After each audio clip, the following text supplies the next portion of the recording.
This video, which is talking about the impact of the wealth transfer, generations passing on wealth, real estate, for example, stocks to their next generation, and the need for life insurance to do this. And I want to talk about this a little bit more because Canadian creators and US creators are going to build wealth, obtain property, and they're going to have to go through this, and I want to talk about it. If we're meeting for the first time, my name is Ronnie, Canadian US CPA specializing in the creator industry.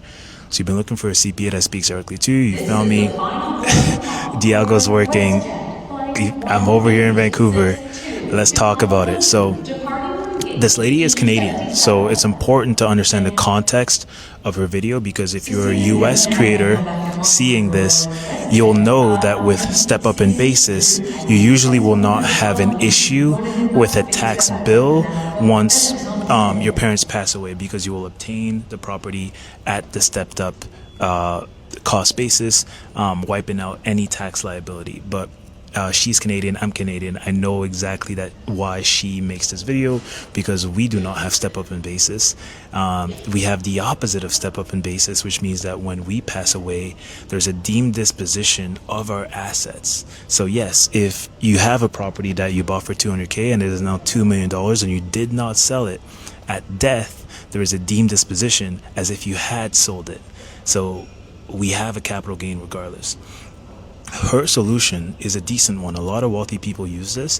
The parents will just get a life insurance policy that includes, so like the tax-free proceeds that you would get once you die, it includes the tax burden that would be expected from the properties that are being deemed to have been sold. That's option number one.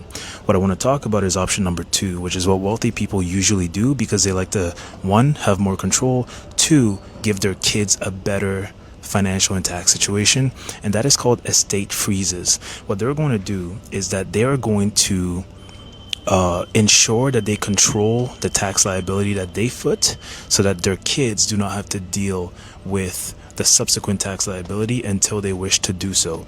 And by doing this is they are going to trigger a taxable event earlier. When you know, as a Canadian wealthy individual, whether you're a Canadian creator who's built an empire or just kind of just built your money over time, you'll know that there's an impending taxable event at death. So you're going to accelerate this before the fair market value goes really, really high, and pay tax on that. And as the asset is passed on to your kid, they have a lot more time to pay the tax liability once they decide to sell.